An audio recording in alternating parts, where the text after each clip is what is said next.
Hello guys, नमस्कार। आप लोग कैसे हैं? हमारे YouTube channel target with me Ashutosh sir के साथ आप सभी लोगों का स्वागत है।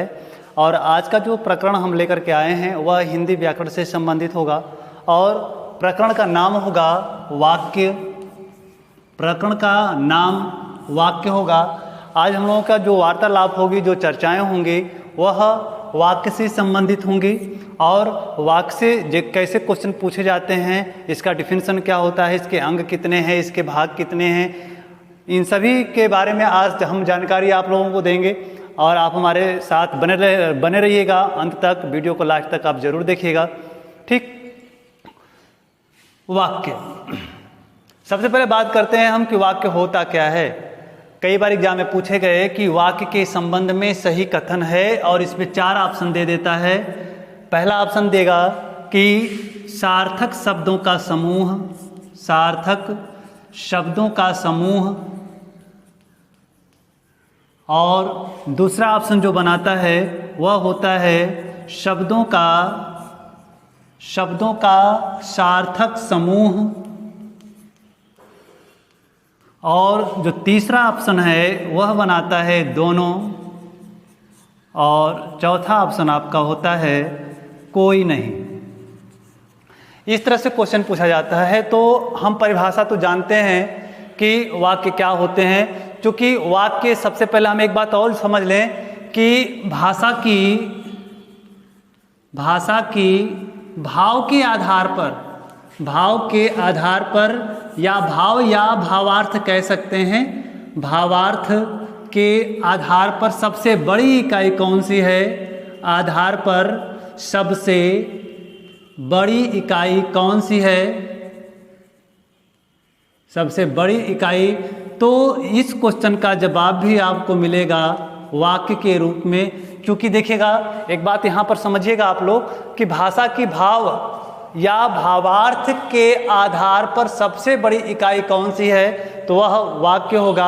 और भाषा की सबसे छोटी इकाई मानी जाती है कौन सी? वर्ण मानी जाती है। ठीक, भाषा की सबसे छोटी इकाई कौन सी होती है? वर्ण होती है। और इसके बाद देखिएगा, वाक्य की सबसे छोटी इकाई अगर पूछा जाए, वाक्य की सबसे छोटी इकाई जो होती है वह शब्द होता है। आई बात समझ में? वाक्य की सबसे छोटी इकाई शब्द और भाषा की सबसे छोटी इकाई क्या होती है? वर्ण होती है। और देखिएगा, तो यहाँ पर एक क्वेश्चन पूछा जाता है कि भाव या भावार्थ के आधार पर भाषा की सबसे बड़ी इकाई या सबसे छोटी इकाई अगर पूछी जाती है भावार्थ के आधार पर, तो वह वाक्य ही होगा। अगर हम शब्द करते हैं तो शब्द का केवल अर्थ होता है, शब्द का केवल अर्थ होता है। अगर क्वेश्चन पूछता है कि भाषा की अर्थ के आधार पर सबसे बड़ी इकाई कौन सी है, तो अर्थ के आधार पर सबसे छोटी इकाई मानी जाती है शब्द। और भावार्थ के आधार पर अगर पूछा जाता है तो भावार्थ के आधार पर सबसे छोटी इकाई आपकी होती है क्या? वाक्य होती है। ठीक, अब इसके बाद हम बात करते हैं इस क्वेश्चन की। क्वेश्चन आपका है कि वाक्य के संबंध में सही कथन कौन सा है। तो सार्थक वाक्य, सार्थक शब्दों का समूह, शब्दों का सार्थक समूह, इन दोनों में क्या है? तो मैं आपको बता दूं कि इन दोनों में सही क्या है। देखिएगा, सार्थक शब्दों का समूह, यदि हम इस ऑप्शन को उठाते हैं और लिखते हैं कि मोहन, सोहन, पूजा, यानी कि ये जो शब्दों का एक समूह है वो भी क्या है? एक सार्थक है, शब्द है। इनके समूह को तो हम वाक्य कह नहीं सकते। तो इसका मतलब हुआ कि ये ऑप्शन आपका कट चुका है। दूसरा ऑप्शन क्या है? शब्दों का सार्थक समूह। मैंने लिख दिया कि राम जाता है, राम जाता है, राम जाता है। तो राम जाता है, यहाँ राम भी शब्द है, ये भी शब्द है, ये भी शब्द है, लेकिन इसका एक अर्थ निकल रहा है। राम जाता है, इसके कहने का एक भाव निकल के आ रहा है कि राम चल रहा है। तो हम कह सकते हैं कि ये सार्थक शब्दों का समूह नहीं होगा, शब्दों का सार्थक समूह। शब्द तो सार्थक होते ही हैं, लेकिन शब्दों का जब शब्दों का समूह एक अर्थ को व्यक्त करता है तो उसे ही हम क्या कहते हैं? वाक्य कहते हैं। आई बात समझ में? ऐसे क्वेश्चन कई बार पूछ चुके हैं। अगर आप चाहें तो इसके स्क्रीनशॉट भी ले सकते हैं और मैं आपको बताऊंगा कि वाक्य के अंग कितने हैं, वाक्य के भेद किसके आधार पर कितने हैं, इन सारी बातों के बारे में हम चर्चा करेंगे। आइए देखते हैं। अब इसके बाद हम बात करेंगे वाक्य के अंग की। वाक्य के अंग की देखिएगा, बहुत सारे क्वेश्चन हैं इसमें। वाक्य के अंग की बात करते हैं। वाक्य के अंग, तो वाक्य के दो अंग होते हैं। कितने अंग होते हैं? दो अंग होते हैं। कौन कौन से होते हैं? एक उद्देश्य होता है और दूसरा क्या होता है? विधेय होता है। ठीक, एक उद्देश्य होता है और एक विधेय होता है। और देखिएगा, उद्देश्य का मतलब ही होता है कर्ता, यानी जिसके बारे में जो कुछ कहा जाता है वह कौन होता है? उद्देश्य होता है। और जब कर्ता के बारे में अन्य चीजें, और विधेय के अंतर्गत आपका कर्म व क्रिया, कर्म व क्रिया ये दोनों आएंगे। यानी कि मैं एक एग्जांपल बता दूं कि राम खेल रहा है, राम खेल रहा है, तो खेलने का कार्य कौन कर रहा है? राम कर रहा है। राम आपका क्या हो गया? विधेय हो गया। ठीक, और खेल रहा है, खेल कर्म हो गया, रहा है क्रिया हो गई। यानी कि कर्म और क्रिया मिलाकर के ही क्या बनते हैं? विधेय बनते हैं। आई बात समझ में? तो हम कह सकते हैं जो वाक्य होता है उसके दो अंग होते हैं, एक उद्देश्य होता है और दूसरा क्या होता है? विधेय होता है। अब इसके बाद वाक्य के अंग की बात हो गई, इसके बारे में हम आगे भी चर्चा करेंगे। ठीक, अब इसके बाद वाक्य के भेद की बात करते हैं। वाक्य के भेद की बात करते हैं। देखिएगा, वाक्य के भेद के ढेर सारे आधार हैं, जिसमें 3 आधार मुख्य माने गए हैं। 2 आधार आप पढ़ते होंगे, लेकिन जो तीसरा आधार मैं बताऊंगा वो आपके लिए नया होगा। पहला आधार होता है अर्थ के आधार पर, अर्थ के आधार पर, और दूसरा आधार होता है प्रयोग एवं संरचना के आधार पर, संरचना के आधार पर। ठीक, और तीसरा जो होता है वह क्रिया के आधार पर होता है, क्रिया के आधार पर।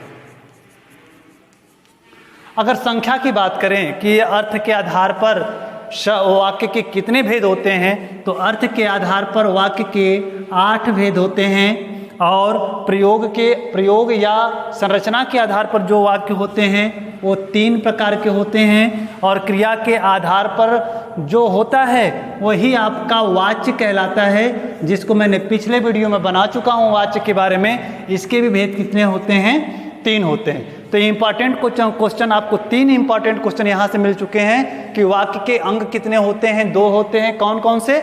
उद्देश्य और विधेय। वाक्य के भेद के बारे में अगर हम बात करें तो इसके 3 आधार बताए जाते हैं। पहला आधार होता है अर्थ के आधार पर 8 प्रकार होते हैं, और प्रयोग या संरचना के आधार पर 3 प्रकार होते हैं, और क्रिया के आधार पर वाच्य कितने प्रकार के होते हैं? 3 प्रकार के होते हैं। वाच्य कोई अलग से चैप्टर नहीं है, वाक्य से अलग नहीं है। वाच्य जो है वाक्य से अलग नहीं है, यह वाक्य का ही एक अंग है। ठीक, जो अंग आपके सामने दिख रहा है कि क्रिया के आधार पर जो भेद बताए जाते हैं वाक्य के, वही क्या होते हैं? हमारे तीसरा नंबर का वाच्य कहलाता है। ठीक, आइए अब इसके बाद हम बात करते हैं वाक्य के आवश्यक तत्व कौन कौन से होते हैं, इसके बारे में बात करते हैं। वाक्य के आवश्यक तत्व के बारे में हम बात करेंगे। वाक्य के आवश्यक तत्व, अगर आवश्यक तत्व की बात करें, आवश्यक तत्व की बात करते हैं तो इसमें 6 प्रकार होते हैं। 6 आवश्यक तत्व माने गए हैं वाक्य के। कौन कौन से हैं मैं आपको बता देता हूं। ठीक, आवश्यक तत्व 6 होते हैं। कौन कौन से होते हैं देखिएगा। सार्थकता, पहला है सार्थकता, दूसरा है योग्यता, और तीसरा है पदक्रम, पदक्रम, ठीक। और इसके बाद चौथा है आकांक्षा, आकांक्षा। और इसके बाद निकटता है, निकटता। और उसके बाद अन्वय, अन्वय। ये जो 6 आवश्यक तत्व बताए गए हैं, अन्वय है ये, अन्वय। और अन्वय का मतलब ही होता है मेल। यदि वाक्य में इनमें से किसी का भी तत्व मौजूद नहीं है वाक्य में, तो वह वाक्य नहीं कहा जाएगा। अगर हम बात करते हैं सार्थकता की, तो वाक्य में हमेशा सार्थक शब्दों का प्रयोग होता है, निरर्थक शब्दों का प्रयोग नहीं होता है। तो ये सार्थकता हो गई। योग्यता का मतलब हुआ जो शब्द योग्य होते हैं। जैसे मैं लिख दूं कि मैंने चाय खाई, मैंने चाय खाई, तो चाय तो खाने वाली चीज़ है नहीं। यानी कि यहाँ पे जो ये शब्द प्रयोग किया गया है, यहाँ पे के रखने योग्य नहीं है, यानी इसकी योग्यता यहाँ पर रहने की नहीं है। तो हम कह सकते हैं कि एक वाक्य में शब्दों की योग्यता भी देखी जाती है। पदक्रम, पदक्रम मैंने अभी लिखा ना, मैंने चाय खाई। और पदक्रम में क्या होता है कि जो पद होते हैं उसका एक निश्चित क्रम होता है कि पहले कर्ता होगा, फिर कर्म होगा, फिर क्रिया होगा, उसके बाद अन्य होगा।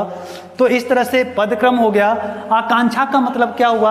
आकांक्षा का मतलब ये हुआ कि वाक्य अपने आप में पूर्ण होना चाहिए, अपूर्ण नहीं होना चाहिए। जैसे मैं लिख दिया कि पत्र लिखा गया, पत्र लिखा गया।